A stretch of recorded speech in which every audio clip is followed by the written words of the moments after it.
The girl deftly ovaled the BB blades like vegetables, and during the entire battle her face never twitched from disgust or fatigue.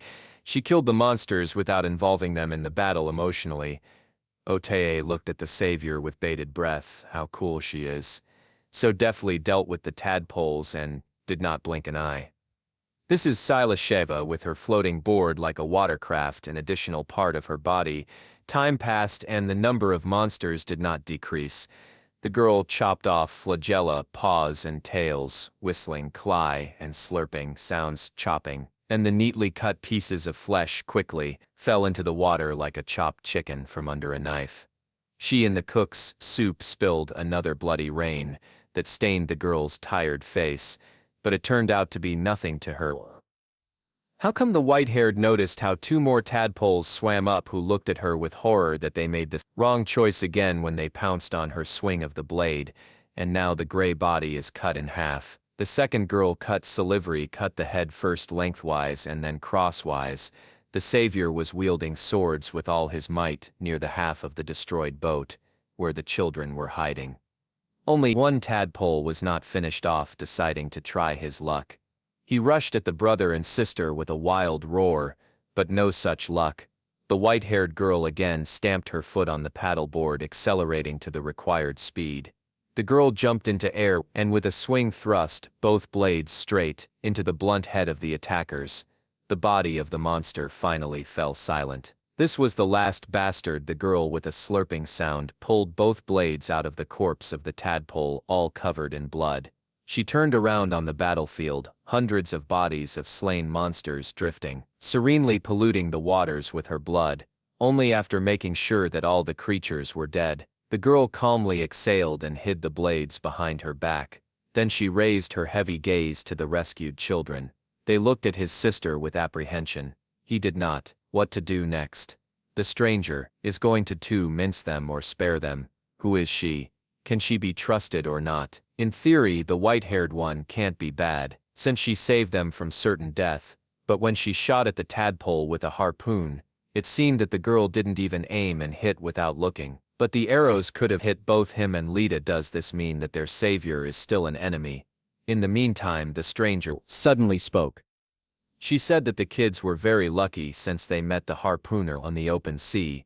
The boy's heart missed a beat as she said harpooner. Boda immediately remembered their conversation with his father when he showed his son his tattoo and told him about such an honorable profession. The boy swallowed. Could it be that this fragile girl is a real harpooner thrower? Meanwhile, the stranger introduced herself. Her name is Kana, and she is from the Union of Busan. Boda asked Kana again what is the Union of Busan, but she did not answer. In the distance an unfamiliar hum was heard. Immediately looked at the horizon against the background of the rising sun. A shapeless mountain appeared, which the boy took for a floating island. But when Makina swam closer, Boda gasped. It was a whole floating megalopolis. On the bow of the giant ship was written Yuan Busan. A miracle of engineering thought made rumbling sounds, clanking from the main ship. The ship was sailing, satellites being additions to the main one. And while the children were looking at the ship with interest, the city of the Union of Busan, not far from the battle site, a small submarine of the Lita surfaced, and Boda screamed, only hissed discontentedly. Finally they swam. Less than a year had passed. The hatch of the submarine opened, and a young man with blue eyes looked out of it. He, greeting the girl Kana, did not react to the acquaintance in any way, and immediately made claims. Bruin and his team were swimming too slowly. The guy chuckled. It was not they who were too slow, but Kana, who was too fast. The children silently watched what was happening. Suddenly, other people were discovered in their little world, people whom they had been looking for so long with their father. Meanwhile, the blue-haired man crawled out from under the boat, followed him four more dark-haired, with his hair pulled back. A man in a modern diving suit, whose face was impossible to see because of dark glass, bald with a frowning face, and another boy with a sullen mug, covered with a cap at the same time. Ship City for children. Already hundreds of human eyes were watching. All citizens of the Union of Busan went out to look at the survivors on the ship. A quiet whisper walked, and Boda gently pushed his sister. Look, Lita. Look at these faces. Tears of happiness flowed from the eyes. The little girl turned to face her brother and looked at him joyfully. This means we are safe. True. Boda brother closed his eyes mentally. He turned to Dad. They finally met people. Them managed to escape. It's a pity that he didn't live to see the day. Meanwhile, searchlights lit up on the ship, which several men in uniform pointed straight at the two rescued children, sitting in an embrace on board a half-destroyed boat, surrounded by chopped-up corpses of tadpoles. Gradually, other people began to pull up to the scene on boats.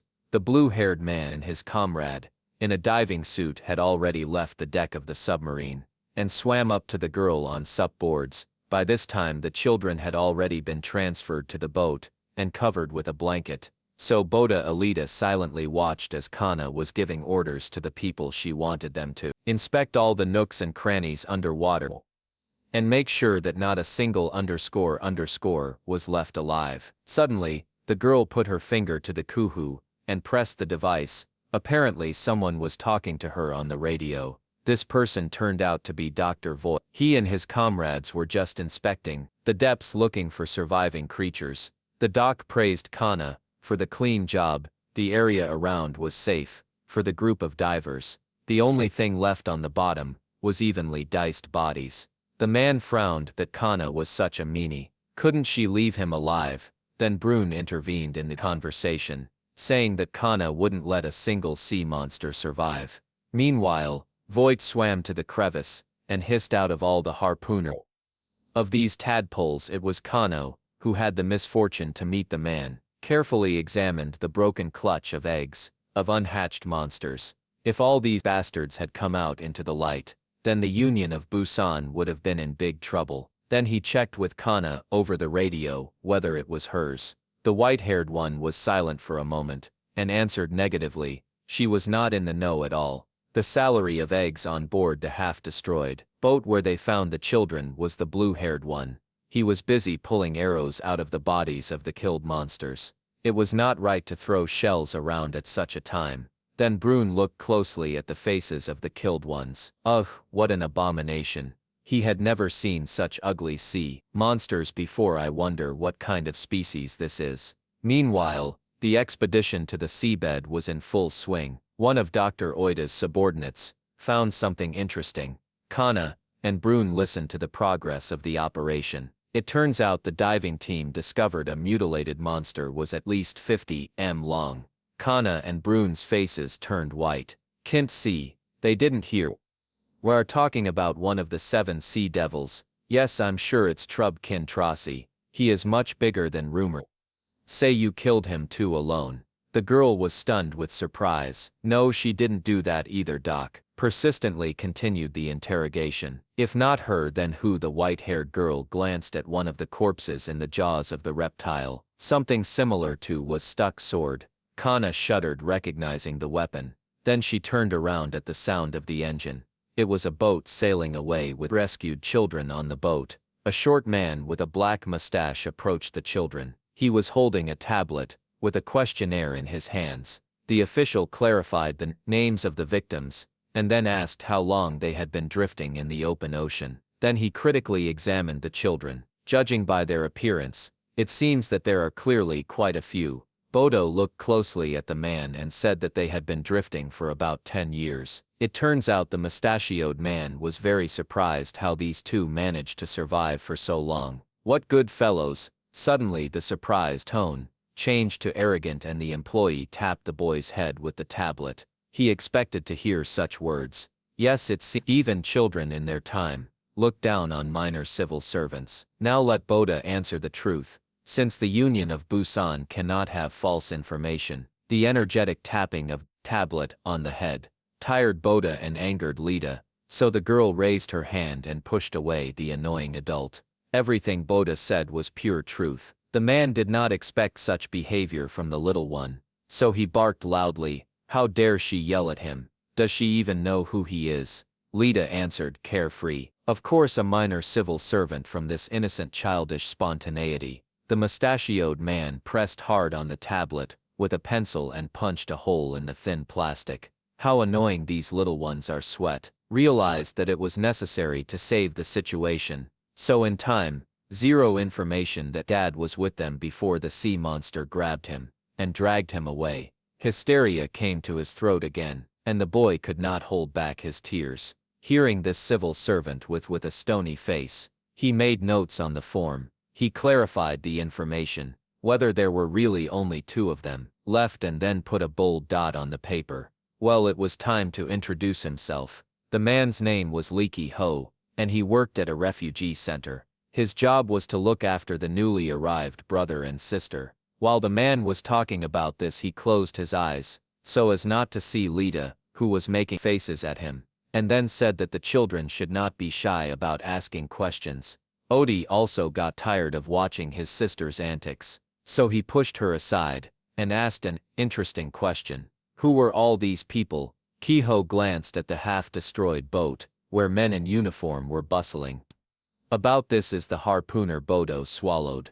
Could these really be the same throwers who protected Ordning from the attacks of sea monsters? The boy immediately remembered his father, who showed his tattoo. Punka means he was telling the truth. It was not a simple fairy tale to distract the attention of frightened children. After all, if you remember well, Khan also had a similar tattoo on his left shoulder, only there were stars under it. Let's go. The servant nodded towards the white-haired Kana, who saved the children from the sea monsters. Special in the Union of Busan. She is a 3-star harpooner. Impressive, isn't it? So then I didn't quite understand what it meant. The presence of 3 stars, Mr. Lee explained. That's so the harpooner, the number of sea monsters killed by them. Each star denotes 100 defeated monsters. Unfortunately, few harpooner-throwers can boast of high results, since most die before they have time to earn even 1 mark. Exactly. Therefore the presence of 3 stars is very impressive,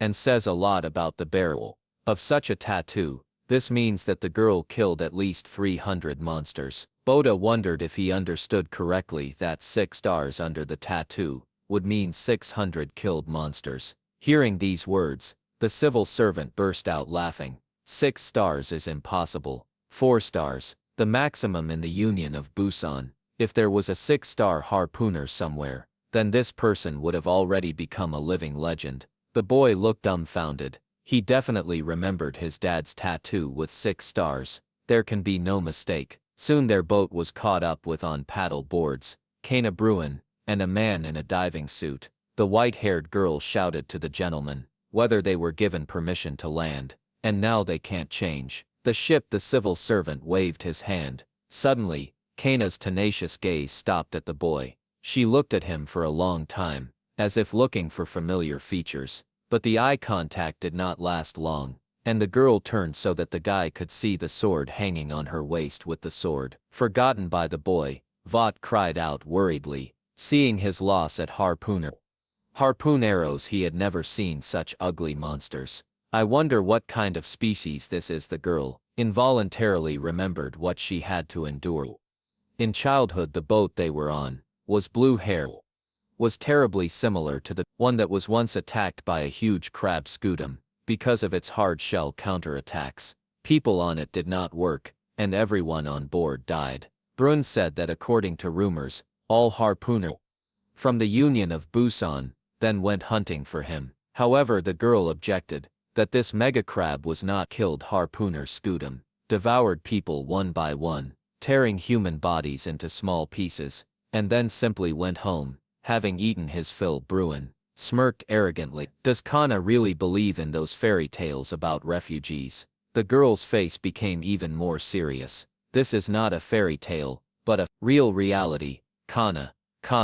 Through the deafening crunch of human bones, a ringing voice full of despair was heard among a pile of half in their bodies. A still living young woman screamed and saved the monster so that her daughter would run away and hide. The future thunderstorm of leviathans hid behind metal boxes. She still heard her mother's voice, but couldn't move from terrible fear. Her body seemed to be chained, and a huge crab scutum towered over the place where Kana was hiding. The monster ate an incredible number of people, including her mother, in front of the child's eyes. The girl couldn't take her eyes off the abomination happening around her.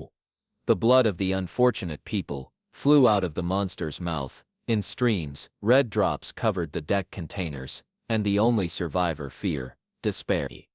And the traces of the massacre drove the girl crazy. The girl who had just lost her mother was on the verge breakdown. If Brune considers the story about refugees to be an ordinary fairy tale, it is exclusively his problem. Cain does not need to prove anything to him. She saw it all perfectly well, with her. Then 2 eyes for monsters. People are floating food that can be eaten at any time. When you want to look harpooner, nor diver dared to contradict her. Brune silently looked at Cain. Is that why she hates sea monsters so much at that moment? The boat with rescued Leto and Botoi approached the Union of Busan. Ship heavy metal doors already were open, so Mr. Lee called out to the boys to look at the main entrance. The boat swam up to the iron ramp, as close as it could. Boda extended his sister's hands and helped her down. Kiha had already turned around to go inside a ship, but decided to advise the children to watch their step. Then the boy was called out by the boat driver, who handed him a box of things. He took it from the children's last refuge. Boto thanked the man, and together with Lita, they ran after the civil servant. Kiho said that the union would provide the children housing for a while. The brother and sister stopped for a minute, and looked at the man's back in surprise. I move away. If they are provided with housing, then this means that they will be able to stay on board the Union of Busan. The civil servant took on a stern look, and said that if the children are going to stay on the ship for a long time, then they should not create problems for anyone. If they show up during the probationary period, they will be kicked out immediately. Of course the children heard something of their own. Lita clapped her hands joyfully, and Boda again began to thank God for a lucky coincidence. At the same time, Mr. Lee meticulously examined the victims from head to toe. The barefoot children puzzled the man. First of all, it was necessary to get them shoes, because walking barefoot here was a direct path to disaster. Then Kiho impatiently looked at his wristwatch. Damn, his shift was almost over, and in his arms, he had 2 barefoot children, with a box full of junk. Okay, nowhere to go today. He would have to take them to the market, which is what he actually told his charges, and the elite were interested. And what kind of place is this, Mr. Lee? Us Canoe, in a thin mustache. They will understand everything. As soon as they see Trinity, walked along a long corridor, meeting people in work uniforms and orange helmets, and now and then, he spun around here. It turned out to be so spacious. Lita jumped up and landed noisily on the iron floor. It's crazy. This boat doesn't shake from the slightest movement. The children's attention was attracted by the noise of a working crane. The device was unloading scrap metal from a small truck. The claws grabbed the parts and dumped everything into one huge pile of rusty junk. And then workers came and began to sort the treasures extracted from the seabed.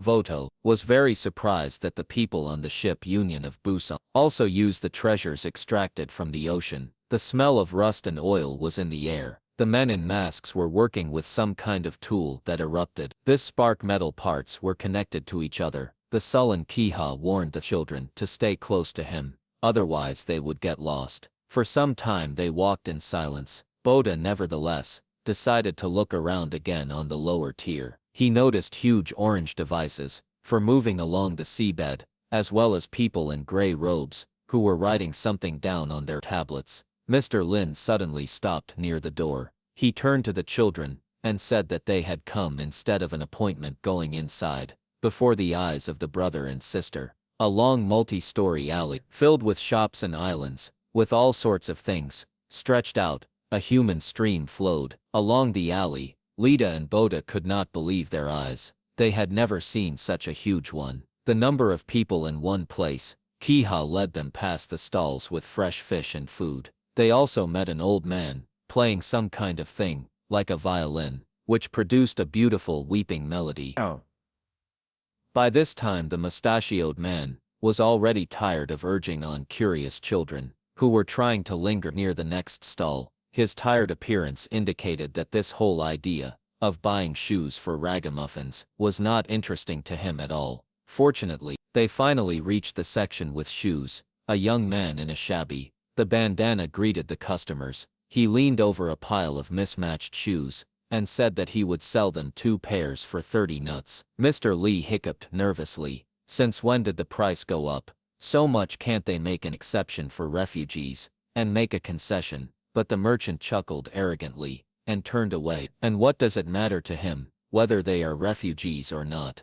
All these shoes are not made of seaweed. Then Keek turned to Boda. Maybe there is something valuable in his box. Then the guy rummaged through the piles of junk, and took out a slightly battered but good alarm clock. The salesman, seeing the goods, rolled his eyes, and pointed with his finger at a whole display case of assorted watches. This kid, who was making fun of him, Boda was confused. He had no idea what in the box could pass for a decent product, so he began frantically sorting through the items. The kid randomly took out a glass bottle, with amber liquid, and a couple of iron forks. Suddenly the shoe salesman's face stretched out in amazement at what this kid was holding in his hands. Could this really be whiskey? The kid glanced sideways at the bottle, with distrust. Yes, it can be. It can't be that. This glass turned out to be. Hearing this, the seller coughed into his fist, and pretended to be thoughtful. So be it. For the sake of an exception, he agreed to exchange 2 pairs of shoes for a bottle of whiskey. Boda was delighted, and was about to hand over the alcohol to the merchant, but he was stopped. In time, Mr. Lee, the mustachioed, grabbed the seller by the chest, and sullenly clarified, 2 half differences. Has he gone crazy? Caught in an obvious extortion, the shoe seller quickly looked away, making an innocent look. What's wrong with that? Realizing that the cunning merchant was going to utters of naive refugee treasures for next to nothing, Keehaw barked at the whole street. Hey, do these kids have whiskey? The man in the bandana stunned. His eyes widened, not expecting a setup from an old acquaintance. Nevertheless, Mr. Lee continued to yell at the whole alley, which attracted the attention of many Roshan. The merchant tugged Keehaw with all his might by the jacket with a plea to stop the performance, but he didn't even bat an eyelid. The most interested inhabitants of the market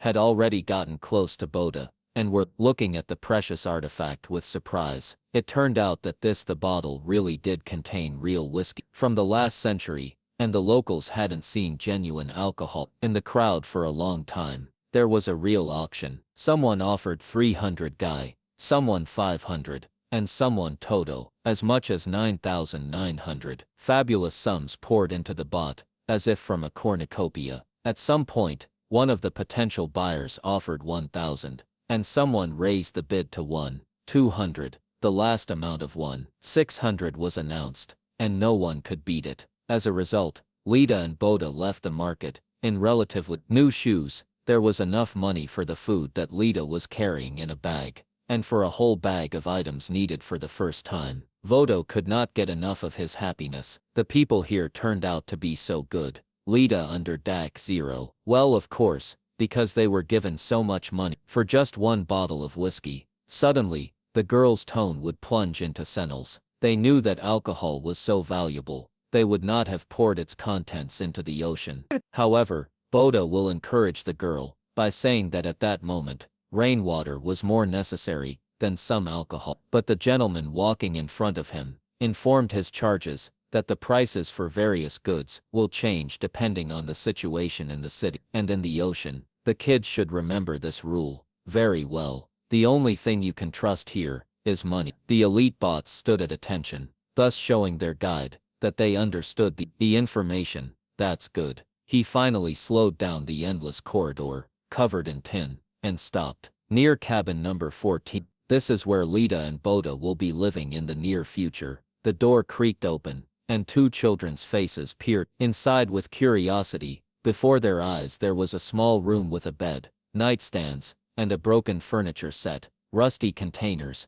and piles of garbage lay along the far wall. It seemed this room had once been used as a warehouse for unnecessary things. No one had lived here for a long time. A spider had spun webs on the ceiling, and chest of junk. Critically looking around the room, Kehoe winced. And here is quite grey as Nova. But Lita and Boda seemed not to notice this destruction and dust. They saw a real bed for the first time in a long time, and so a large window fell with a running start. So the kids immediately stuck to the glass, looking at the sky. Little Lita screamed, calling the civil servant. The sky sparkled on their face. A wreath of indignation came in. Kind of kids are there these days? He called the girl a fool, and said that these were stars. But this strange name for the heavenly lights. Lita gave nothing. However, Boda remembered his father's story about the stars, so this is what he meant when he talked about the little ones. Bright dots scattered all over the sky. At the thought of the departed parent bought, to cry worked to the point of exhaustion. Clanking monster, Kent workers, even sweated from the strain. The monster turned out to be incredibly huge. Brune grimaced in disgust. Huge and certainly ugly. Current at this time did not take his eyes off the spotted corpse. What a valuable specimen they came across. This is exactly what the main predator of the current world looks like. Then Brune wondered, if Kent Sai is one of the 7 sea devils, I wonder if he would have survived a fight with such a monster. Current only grinned. Is fighting sea monsters really all he can think about, even at this moment? It just so happens that for a whole century mankind could not get enough information about sea monsters, and as a real scientist, Dr. Food is obliged to unravel the secrets of underwater monsters and explore their nature. All he wants to do right now is to take this colossus apart. In the name of humanity, Toke hiccuped like a mad scientist. Yum looked at the old man with bewilderment. With this for a long time, everything is clear. I wonder where the girl went to can. The girl walked along a long corridor. Having reached the necessary cabin, the white-haired one did not knock. When inside here, lived a man named Sting, who with interest, examined the object lying on the work table. The girl called out to an old acquaintance and asked what he was able to find out. The bearded man took off his glasses and stared at the guest. He was waiting for what the Kana brought, a real find. Then he nodded towards the weapon that was lying on the research table. This is a real harpooner sword. How did something so valuable get here? The girl carefully took the sword and stroked it.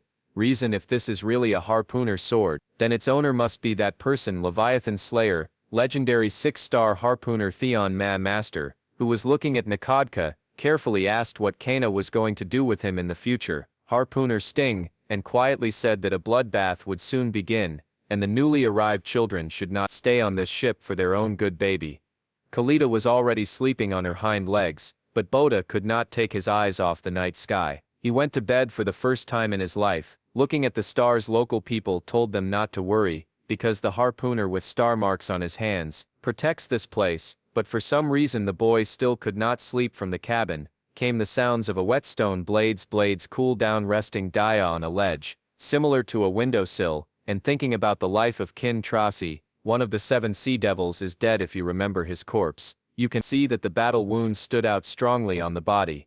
This showed how fierce the battle was. The owner of the sword found by the girl in the body, Tadpole. Could Theon really kill Kin Trasi? Why? To protect that children. The white-haired man's gaze became clouded. It turns out that he fought to save his family. The harpoon shrank as if from the cold, and the morose pursed her lips. The girl's gaze involuntarily fell on the ball of snow, a gift from her deceased parents. In it was a lighthouse with a red roof, and a small garden surrounded by fir trees. The ball had been pretty battered by circumstances and time, but he still held inside himself for the canned Christmas. The girl lightly touched the transparent thin glasses of the last parental memory family. Once Kana and her parents had refugee status, and lived in the open ocean, on one of the ships. They earned a living by what ditched the seabed, in search of useful parts and objects. The girl then turned 14 years old. Sitting in a boat with her mom and dad, she sorted through all the trash raised from the bottom, and disgustedly turned it in her hands. It's just ordinary trash. What's valuable in it? Kana asked her parents. Her father then told her that it was not trash, and daughters should think of it as a hunt for treasures. White-haired snort, and tried to moderate the internal sorting through the next household items of the past century. Dad cried out in surprise and took out something from a pile of junk he wiped to find such a valuable specimen, practically new. The girl saw on her father's palm a round shiny ball inside, which was a house with Christmas trees covered with artificial snow. Kane seemed that inside this ball, there was an amazing new world. The treasure was really very beautiful for sure. This thing was a reminder that people used to live in places like this. The heart suddenly skipped a beat. The white-haired girl sharply held the ball back. Everything is fine, she doesn't need it. Her parents asked worriedly, what was the reason? Then the girl explained that such a snow globe can be sold in the Union of Busan and earn some money. Kana's mother put her arm around her daughter's shoulders. It's so sweet of her. However, her father calmed the girl down, saying, "Let it be a gift from mom and dad, and since it's a gift, it means the daughter should take good care of it." Hearing this, Kana smiled, and her soul was blissful. She thought how she would like to live in a house like this one. The refugees traded scrap metal in the Union of Busan, and in return received various supplies. The huge boat that Kana had only seen from the outside was a source of melancholy for a teenage girl like her. Leaning on the railing of the refugee ship's deck, the white-haired girl heard the music that was heard from the Union of Busan. It's probably good for them, the people living here. They don't have to worry about sea monsters or strong waves every day. As much as she would like to live here, all the refugees wanted to become full citizens of the Union of Busan. Such a difficult life as theirs was very tiring. Every evening, the explorers of the seabed gathered in one of the cabins and discussed which area they should go to next time. There were often accidents and injuries. When concrete buildings collapsed underwater due to human intervention, there were also attacks by sea monsters that could cut off a head in one fell swoop. So recently Mr. Cholmin and Mrs. Midori died. Refugees were dying daily. Their life was really harsh and cruel. Looking at the grieving parents and other team members who were leaning over the bodies of the dead, Kana still could not understand why they had to live like that. Sitting in his office, father periodically experienced complex feelings. He racked his brains for a long time over thoughts. They urgently needed to find the treasure. People from the Union promised to give the refugees citizenship if they found something really worthwhile. Mother always consoled father in such moments of despair, and Rishka did not understand that the Union Busan would rather hang herself than buy something from refugees in the end. Where would treasures come from? In a littered ocean. One day Kana's parents went on another foray into the ruins. Among the debris and garbage, the father of the family came across an old hangar on the gate of which there was a mark in the form of the letter M. It turned out that this premises once belonged to the company, Masa Heavy Industries. The gates opened with difficulty, and the researchers went inside. The hangar was in disarray. Along the walls stood several dozen Gromowski devices, intended for underwater exploration. The happiness of the people who found the real treasure knew no bounds. The bright orange structures were easily pulled to the surface. The refugees rejoiced. The only person who did not understand why people rejoice at the sight of a pile of metal was Ken. Then the father approached the girl and explained that this structure is called a deep-sea research facility, developed by an ancient civilization for deep diving. Mother said that very soon they will all join the Union of Busan and will be able to become its citizens, and this meant that their wanderings had come to an end. The family happily embraced the huge team of refugees were beside themselves with joy. Soon they would no longer have to worry about sea monsters. However, that was when the nightmare began. A huge scutum crab attacked the refugee ship at night and devoured more than half of the people. A deep cut was already poking through Kana's eye, the cursed brow non-erect across the face as she tried to hide from the omnipresent claws. There were dead bodies lying all over the board. Some of the survivors tried to give the repulse of the sea monsters, but it was all in vain, and from the mouth of the Kudum, a woman screamed. She asked her daughter to run and hide. The mother's last cry was interrupted by a loud crunch of bones. This is the crab closing its jaws. Human blood gushed out in all directions, splashing Kanu, who saw the death of her mother with her own eye. The few survivors armed themselves with improvised means and rushed at the enemy. They began to beat the legs of the monster, trying to break through the breach in the shell, but the arthropod simply removed the limb and cried bye to the offenders with a claw covered with long spikes. One blow and all that was left of the men was a bloody mess. Others who came to the aid of the guy were dumbfounded. From what they saw, the boat tilted dangerously under the weight of the fog. People were screaming everywhere, and the roar of the monster could be heard. The help that came to the rescue kept a distance from the scene of action, not daring to swim closer. One man shouted for his comrade to turn around. His friends. An older man grabbed the young man by the chest and shook him well, that he was tired of living. Surely everyone on the ship had already been eaten. As soon as the crab finishes eating the last one, it will be their turn. The guys fell silent. When they saw visual movements from the Kudum, the monster turned right in the direction of their small boat. He raised his claw and put it forward. Sharp spikes rained down from it. Of course the guys who came to help were killed on the spot. Kana's dad burst into the shelter. He grabbed his daughter and dragged her along with him. That's how they ended up in the captain's cabin. The guy was sitting on the floor, clutching his head. Kana's father rushed to the control panel and quickly began pressing the radio buttons. "Mayday, mayday," once again repeated father. He shouted that the refugee fleet was attacked by a giant sea monster, but the receiver was silent. Meanwhile the crab continued the demon. Nova getting ready to sink the ship. Suddenly strange sounds reached a lonely man sitting on a small ___ building, who was carelessly fishing, while chewing a dried squid tentacle. A boat slowly swam up to the lonely fisherman. A man named Theon Ma hastily looked around the ship. The boat looked very bad. The glass was knocked out of the hull and crushed by needles. The driver and his partner were killed on the spot. The weight of the corpse was transferred to the steering wheel. Thus the ship had made such a long journey. The fisherman immediately jumped up and turned in the direction from which the boat had sailed. Could a monster have appeared in that direction? Meanwhile the few survivors on the ship continued to fuss. Kana's father tried to shout to the Union of Busan. The radio suddenly hissed in the speakers, and a male voice was heard throughout the cabin. It was the Union of Busan. Smer, who had been sitting there until that moment. The helmsman suddenly jumped up and took the radio from Kana's father. The unfortunate man shouted about the one who had attacked their fleet, monster, and that they urgently need help. "We are not responsible for protecting refugees." The man was taken aback by such a statement. Kana's father's voice was trembling. "Please, we have a child on board. I ask, save at least her," he begged almost in tears. "Refused." A dry sentence sounded from Kana's speaker. "Oh heart," the words of the man on that line sounded mockingly. "Well, good luck to you." End of communication. Then the man yelled into the phone that the refugees had found relics from Masood Heavy Industry, but the expected answer did not follow at that moment. A crab claw rammed the captain's cabin, with all her might demolished. Unfortunately Kana's father was caught in a deadly grip, and was dragged away. His daughter rushed towards the monster, but Dad firmly shouted for his daughter not to dare come closer. Kana screamed. Again the crunch of broken human bones was heard. The girl stood rooted to the spot. Her previously bright hopeful gaze suddenly darkened. She stood up to her ears in her father's blood. The realization that just recently her parents were next to her gave her their warmth crashed down like a wave. How did it happen that now she was left completely alone in front of this huge nay that was already aiming at her?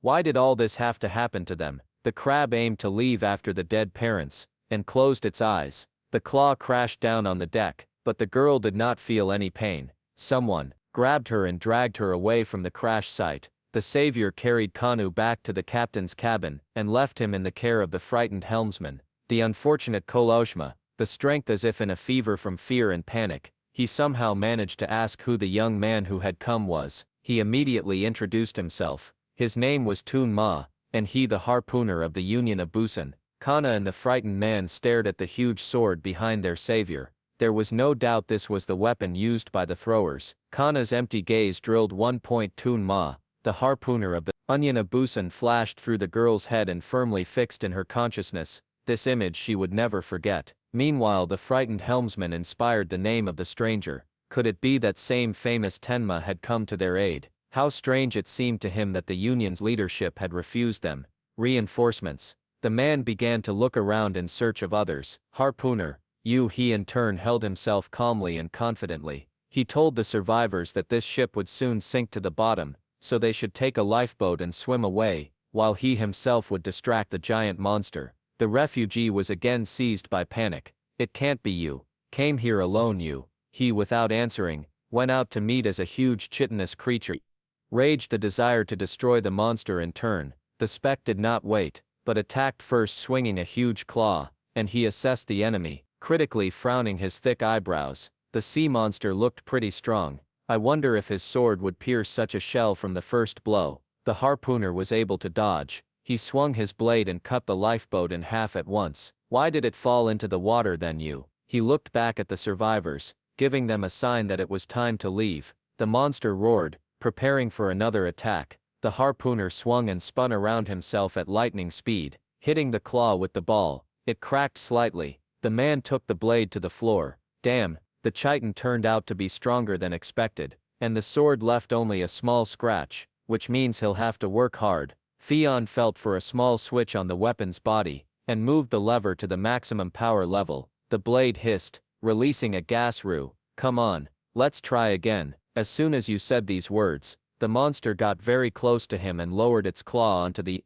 enemy. The blow was repelled thanks to the sword's attack being strengthened by the gas, and the blade easily pierced the previously cracked shell. The creature's eyes trembled and it backed away angrily, slithered at the enemy, trying to understand how this bug could break through its defense. He in turn took a fighting stance to be ready for another blow, and Kana, who had been watching the fight all this time, could not believe her eyes. Could the monster really have decided to retreat? The harpooner quickly glanced at the deck. The bodies of dead refugees were lying around. Apparently the crab had never encountered such stubborn opponents, as the creature was happy that it had properly gorged itself on people to the point of bursting. "You damn bug, I will crush you here. And now," Yu shouted. He rushed at the enemy, with inhuman speed. A series of blows fell right on the inside of the crab. The shell cracked from numerous cuts. The two rescued completely forgot that they had to swim away from the sinking ship, as they watched the fight as if spellbound. A miracle happened before their eyes. For the first time they saw how one person could fight a sea monster on equal terms. He was not eaten, and he was not afraid. Suddenly the armor on the crab began to crack and crumble. He regarded this as a good sign. Now he is with can easily cut jerk as another jerk. The air whistled from numerous blows and rapid movements of Theon in the air. The crab simply did not have time to follow the sharp movements of the man. Therefore none of his attacks reached the target. The armor that before could not be penetrated by either an axe or reinforcement, cracked and burst. Kana saw her savior. In a new light in front of her, stood a real hunter of predators, killer of leviathans. Theon Ma, after several episodes sweeping mustache, cut the extra crab into several pieces. The monster was furious, and desperately in the sawdust, releasing foam from the mouth of the carp. He jumped to the side and clicked the mechanism, releasing the empty vessel. A gust of it in the belt bag. Ma found the last gas cylinder. "It's time to finish with this bastard." The monster began to move. The harpooner barely had time to reload. The surviving right claw broke through the deck, not far from Theon. Because of the dust and small debris that rose up, it was not possible to see what the bastard was going to do. When the dust settled slightly, the man noticed that the monster had broken through the deck for a reason.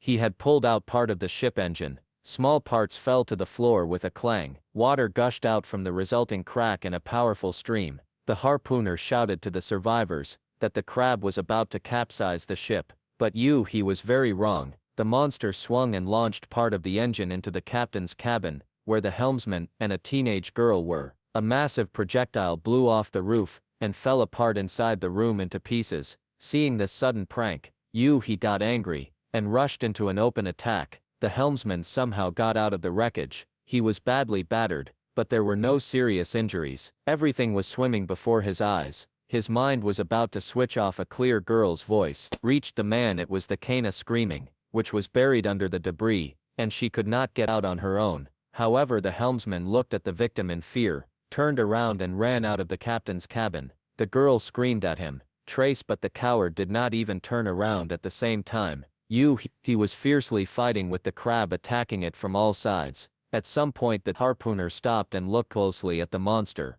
Why did the scutum go quiet? Why does it not respond to blows? Did he suddenly hear something behind him with a roar? The door opened and a frightened helmsman jumped out of the wheelhouse, screaming at the top of his lungs that he didn't want to die. This noise provoked the crab and it began to rumble with every part of its huge carcass. He immediately understood what was going on, and shouted to the helmsman to duck. And at that moment, spikes from the creature's body flew out in all directions at great speed. Theon was carried to the wall and his arm and leg were nailed, and the sharp projectiles killed the fleeing helmsman on the spot. The bloody corpse fell face down on the deck. Theon was painfully winced, his right hand with the sword nailed to the wall near the porthole to begin with. Harpooner took the spike out of his leg. When the crab realized that the dangerous food was still alive, then he quickly gathered and threw the surviving claw forward. Seeing the enemy, he tensed up properly and threw his lower body into the air. The claw rammed the wall. Immediately stuck spike into it, the monster leaning on his healthy limb. The harpooner jerked his hand, and with difficulty pulled it out of the wall. Then he spun in the air, and in a few seconds gaining momentum fell right on a small shoot on the head. When the warrior in one instant delivered 4 lightning strikes, from the hole splashed blue blood. The only shortcoming of Theon was that he did not follow the tail of the crab with his peripheral vision, so the enemy took advantage of the moment, and knocked the man down. Ma, head over heels, fell off the crab, coughing blood and gasping for air. Harpoon, sick with difficulty, rose to one knee, leaning on the sword. His strength was running out, his body trembled from fatigue and pain. Standing on his feet was becoming increasingly difficult, and the gas in the sword had long since ended. But despite this, the man did not plan to give up. Staggering and repenting, he approached the lying wounded monster. The crab's eyes pulled out on the enemy, and the creature itself growled unkindly, releasing bloody foam from its jaws. The little bastard did not look cheerful either, and this could not but please the harpooner, and after all he had completely forgotten about time. Out of the corner of his eye, then he saw how on the horizon dawn broke. 2 enemies were doused with a sunbath, and then the crab felt an unpleasant burning sensation all over his body. A soft pink smoke stretched from the shell caused by the heat of the sun. The creature immediately hid the crab, swarmed to the edge of the ship, and with one powerful jump plopped into the saving water. The harpooner could not believe his eyes, realizing what had just happened. The fighter with relief plopped down on his knees. The sword with a crunch entered the crack between the deckboards. Now you can breathe out calmly. Apparently even large sea monsters hate sunlight. Having rested a little, the legendary RPU wandered towards the wheelhouse, where he found a girl crushed by a huge engine part.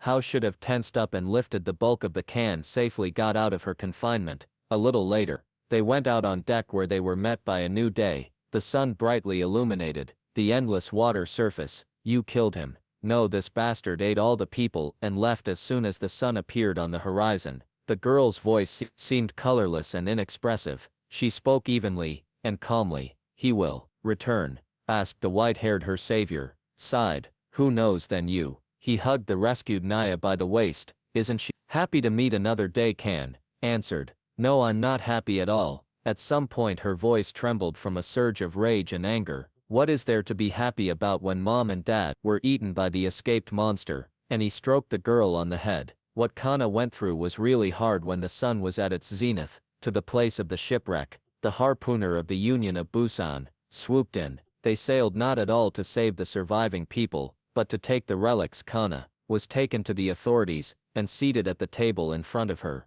sat a short, plump, bald man. He handed the girl a document in exchange for relics obtained by refugees. The Union of Busan is ready to pay for the treatment of the victim. As soon as she signs here, she will become a full citizen of the ship of the city of Kana. Quickly put her name in the necessary frame for the signature. She lost her home and her family, and for this they expressed deep gratitude to her. The bald man in turn congratulated Kana on gaining the status of a citizen of the Union of Busan, and took the signed document from her on board the ship of the city. There was a joyful hum. The harpooner was glorified, and called heroes of the Union of Busan workers. They pulled out a huge claw, left from the monster, onto the ship. They also did not forget about the underwater installations, and the rest of the scrap metal. Not knowing all the details, the civilians surrendered among themselves. That the brave squad, the harpooner, defeated one of the 7 sea devils from the Kudum, and they also got the relics of the most ancient civilization. Kana at that moment stood alone on the balcony, and involuntarily listened to all the conversations and gossip.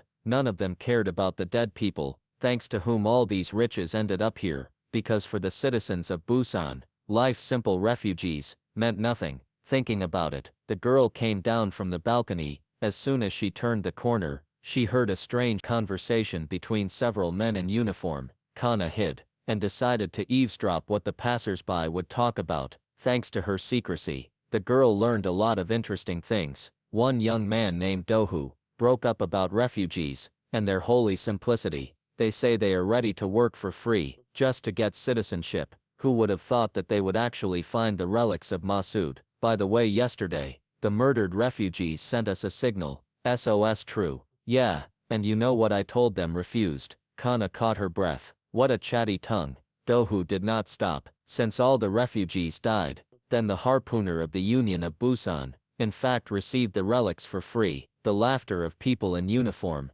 was so disgusting and inhumane that Kana simply could not stand it. The harpooner heard the sound of broken glass, and turned around. In front of them stood an enraged 14-year-old teenager, with a rose in his hands. The girl hissed, "You said that. Just waited until sea monsters killed us all." The leader of the Trinity grinned impudently, and nastily. Well, what kind of people are they? This is the same girl who survived the attack.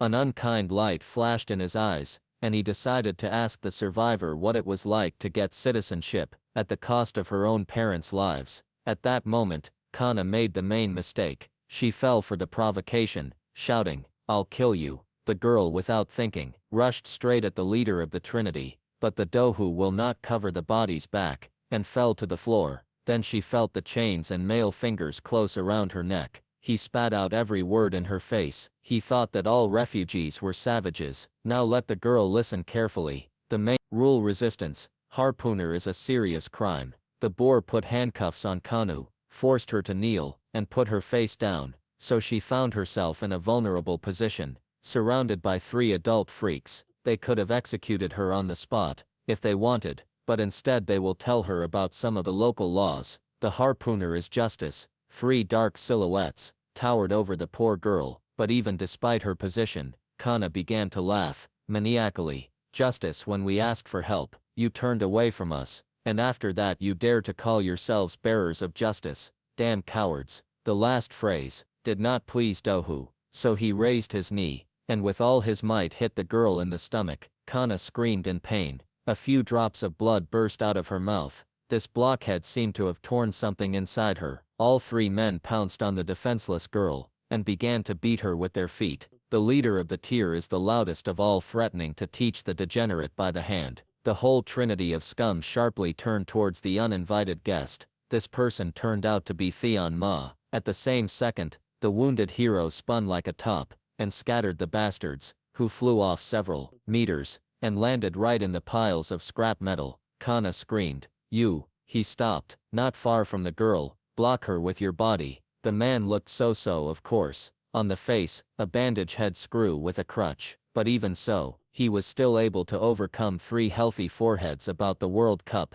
In general, these idiots thought, when they rushed to beat the wounded girl. Kana sobbed. Did anyone really end up on her side? The leader of the Trinity raised his head with difficulty, and hissed, Why are you interfering with the duties of comrade, harpooner?" The face of the legendary killer of Leviathans did not tremble. "What does it mean, comrade, harpooner? To beat the innocent and wounded. This is their duty." Trinity furiously axis. That's exactly what he heard. Overwhelmed him. He squeezed the crutch. Why did it crumble into dust around the killer of Leviathans? A fiery aura flared up. Now, he will show these idiots that happens to those who break the law.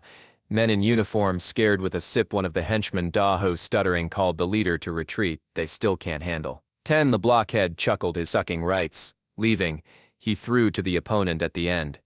"Don't be arrogant. You are strong, but you are still a commoner. If you continue to behave like this, you will become food for the fish." After these words, the whole trinity limped away at the end of the corridor, and he sighed loudly and turned to the girl, asking if she was okay. It was a fine day. The sun was bright, the sky was shining, clouds were running, lambs, a man and a girl were leaning on the railing and looking at the ocean. The harpooner was the first to speak. He told Kane that the Union of Busan was not much different from the refugee ships. Both there and here, the principle is the same. The strong devour the weak. Just at that moment, a seagull flew past them with a small fish in its beak. This picture turned out to be a direct illustration of the words of the Leviathan killer, and he said that the only difference was that on this ship you have to deal with people, and not with sea monsters. Kane needs to become stronger if she wants to survive here. The girl asked her hero, how to become a harpooner, a test, but it's not that easy. Most fail. The expression on the white-haired girl's face was emotionless. If it's so difficult, then she is ready to do it, even at the cost of her own life. She will become a harpooner. Kane will kill every monster in this world. After a while, the girl joined the harpooner unit. They did not differentiate between commoners and elite, just like Theon. She really wanted to become like the legendary Leviathans, and then she gave him a promise that we will not know about yet. Kana sat on the windowsill and gently stroked you. She, before him in an unpaid debt, embracing the weapon. The girl mentally turned to her savior. It was he who sent his children here so that Kana could protect them.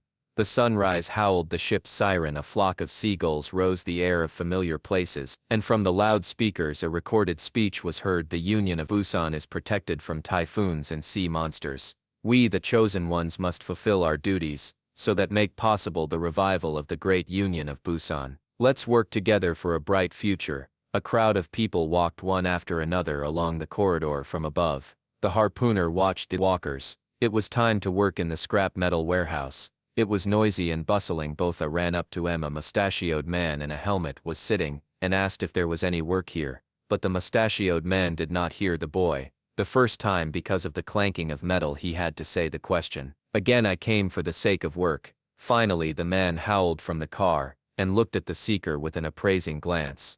The job will be hard. The boy is too young to take responsibility for a child like that. He didn't want to, so she refused. Bo, citing the fact that their work is hard for VZ Luda, Reno nodded and crossed out another vacancy option. Apparently no one will give him a job. Should he look for a place where physical labor is not required? In the A6 shop on the street where they sold food, a large woman with a pot of potatoes in her hands refused to hire Bosa because of his refugee status, and in another place, he was also refused.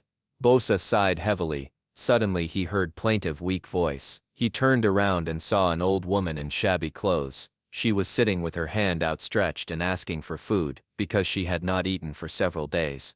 Body felt sorry for the granny, so he carefully patted himself on all his pockets in search of change. Finding 2 small nuts, the boy threw them into the beggar's tin can, then squatting down in front of the old woman said that this was all he had left. He didn't have a job yet, so he couldn't give much money, but as soon as he found a suitable place, he would definitely give more. Old woman Prashma Kala. Words of gratitude. What a kind boy she met. She rummaged through her pockets as if she was looking for something, then pulled out a few seeds and poured them into Bosa's palm. These are seeds symbolizing hope. They suit the boy, much more than her. The beggar squeezed the old woman Bosa tightly in his fist. 4 small grains of hope. For some reason he felt much better. After some time Bosa returned empty-handed back to cabin number 14, poured out the remaining money on the bed. The children sighed. They spent half the money they got for a bottle of whiskey in just 1 week. Lita was scared, screamed. This means that they won't be able to eat fried sardines anymore. Bosa muttered that he urgently needed to find a job. Gentleman, petty civil servant, said that everyone here works and pays taxes. If the children can't pay, then they will be kicked out. They even gave him a small list of places where additional labor was needed. The boy sighed in disappointment. He would be happy to pay his taxes, but no one needs a frail child as a worker. At this rate he and his sister won't last long. Lita, let's cut down on fried sardines to 1 a day. Okay, I'm sad you spent our money on some weird seeds. I can't give up sardines. Let's ask Mr. Civil Servant for help.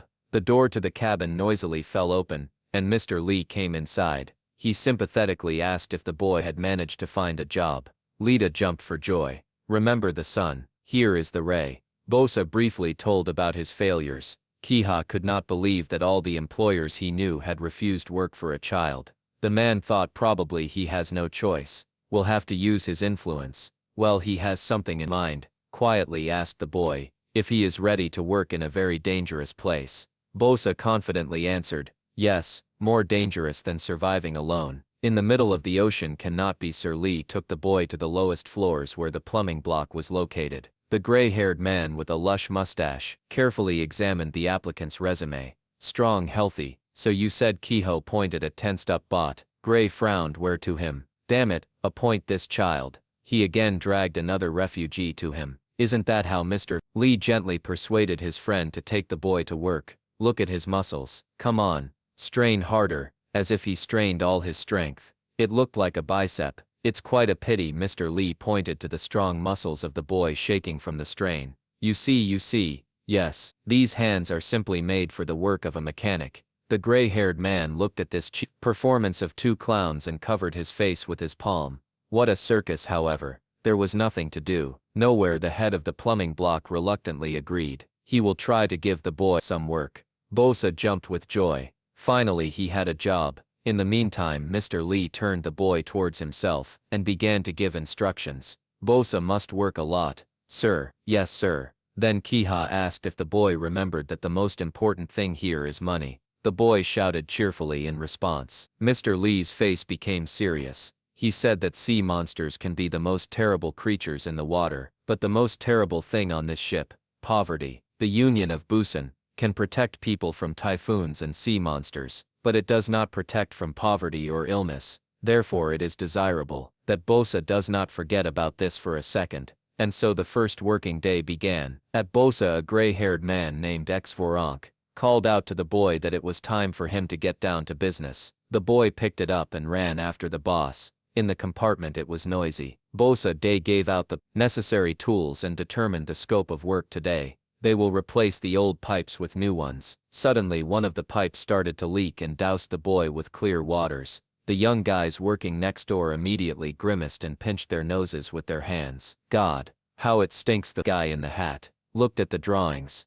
It's strange. It's not indicated here that there are waste pipes in this compartment. Everything was lying in complete disarray, and nothing matched up, boss. Here, the floor is full of chaos. With the pipes nothing matches up at all. The head of the plumbing block was welding. Of course the annoying guy prevented me from concentrating on making strong seams. The master threw back his mask, which means we have to make everything match up the blockhead. Seeing the deplorable state of the youngest worker, Xvoronk put down the welding machine and helped Bosa wash himself while the boy washed off the waste products of his life. The gray-haired man complained about the work in the ship. The vessel was about 100 years old, if not more. It was impossible to find the necessary parts in the daytime with fire, so that everything would fit together properly.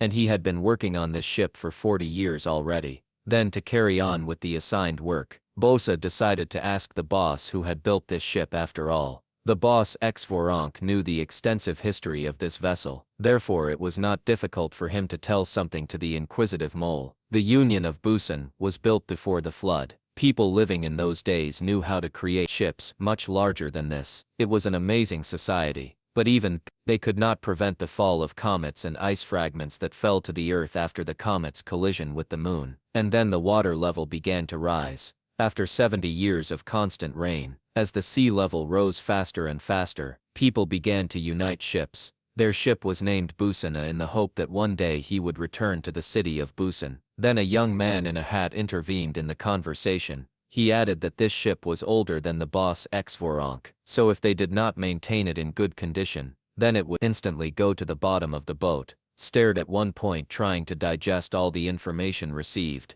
A little further from his area, other guys were working, changing parts, tightening something and tightening. The boys' thoughts were rushing around in their heads, like stung. It means thanks to the heavy work of these people, he and his sister can continue to live in the Union of Busan. Well, stop sitting here. You need to help the guys in their difficult task. He will make every effort to keep the ship afloat as long as possible. Bosa grabbed the hammer more tightly and continued to work diligently. Passing by, boss Xvoronk quickly appreciated the diligence of the recruit, and the guy swam away. Further and further in his dreams and plans, he will become part of this team, so that they merged can always remain in the Union of Busan. The boy was pulled out of his thoughts by water. It is unknown where she took it from into their compartments at that very second. Behind his back there was a powerful bang, and a stream of water under pressure burst out while the boy did not understand what was happening.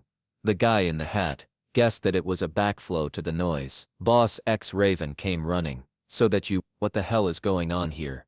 Gap-Toothed reported that pipe number 3 was clogged because of this. The water was flowing back, so what are you waiting for to clean it? The worker swallowed hard. The third pipe is too deep inside, and they will have to remove all the other pipes. And if they do that, then even more water. Fora jumped up to his colleague and grabbed him by the chest. How this idiot managed to install them in this way. The unfortunate one justified himself by saying that he was just doing his job as he was told. Suddenly something thundered dangerously over their heads. The joint of the pipe, red with rust, began to leak water at first, in thin streams, and a second later, the seal broke and the plumbers were carried away by the stream to the other end of the compartment.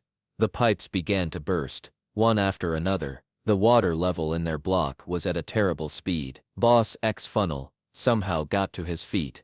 Things were bad in the clean and cozy cabin number 14. The splash of water was heard. This Lita was watering the sprouts of plants that had just hatched. The baby was in a great mood. She had been cleaning their modest home all day now. Little brother will be surprised when he comes home. At that moment there was an unexpected knock on the door. Lita thought that it was Bosa returning, so she ran to open it, but at the door there was not little brother at all, but some unfamiliar guys in blue uniforms. One of them greeted the baby. The man squatted down and stroked the girl on the head. "Her name is Lita, right?"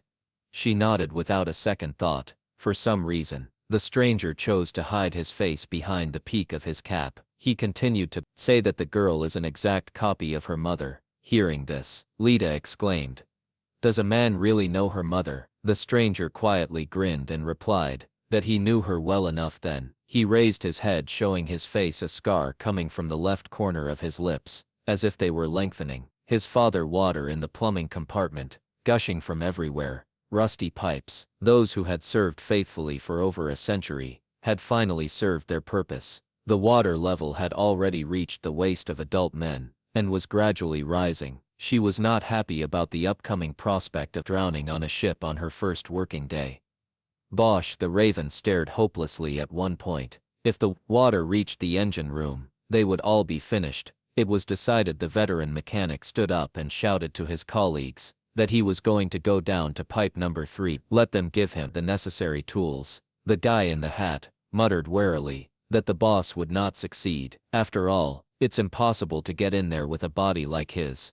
Raven wanted to yell at his subordinate, but then Bosa intervened in the conversation and snatched the flashlight from the boss's hands, after which he confidently shouted, "I'll go." Gap-toothed, and Raven stared blankly at the newcomer. The gray-haired man sighed. "Let the kid stop joking. He'll just die if he climbs in there on his own. It's not something a rookie can handle." But Bosa had already headed toward the problematic pipe. None of those present would be able to get in there anyway. Having said that, the kid put on his diving goggles, took a deep breath, and completely ignoring the sick man who had approached him, dove into the depths. Everyone present gasped at such an impudent act of a newbie. Well, and from fear too. Well, what an idiot. Meanwhile, Bosa calmly swam to the third pipe, because of which all the fuss happened. A flashlight attached to the bib illuminated the way for the young mechanic. If he continued to swim, he would surely encounter a problem ahead of him. Looming the exit, the boy rushed there, where the systems of various pipe connections were intertwined everywhere. There was trash. The boy did not understand where he should swim next, and there was not much time left. Soon he saw another pipe number 3, which turned out to be not connected to anything. Taking a flashlight in his hand, he swam closer to see the cause of the breakdown. Meanwhile, the sick gay and his team crushes further groan. Men tried not to give in to panic moods, but still worried about the boy. They could not dive after him. If they hesitated, one idea came up, and come on quickly. Everyone here. Bosa hesitated. So many pipe holes, and he did not even.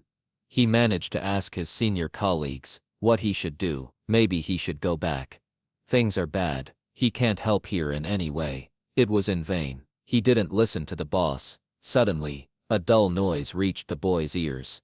Bot listened and then touched one of the pipes. It was clearly vibrating. It was his team hitting the pipes with wrenches, so that the boy could hear the sound and understand where he should swim. Then Bot found the right pipe space by feel, and looked inside. He needs to swim here. The dived place is an air pocket. He will float up. He has no time to rest. So he went to the other end of the pipe, and finally found the problem area. He clogged the grate with various garbage, not allowing the flow of water to flow further. Taking a small crowbar, Bosa began to pierce the blockage. He succeeded. The garbage gave in, and the boy felt how the flow of water was gaining strength. Everything stuck in the pipe rushed straight at him, while the boy managed to stay afloat, but one damned boot flew right into his face from the impact. The boy screamed and released precious oxygen from his lungs. He immediately covered his mouth with his hand in an attempt to save the rest of the air. Damn, what a thoughtless action. The grip weakened with every second, and eventually Bosa let go of the grate that he was holding onto. A powerful stream of water washed him back along with the garbage.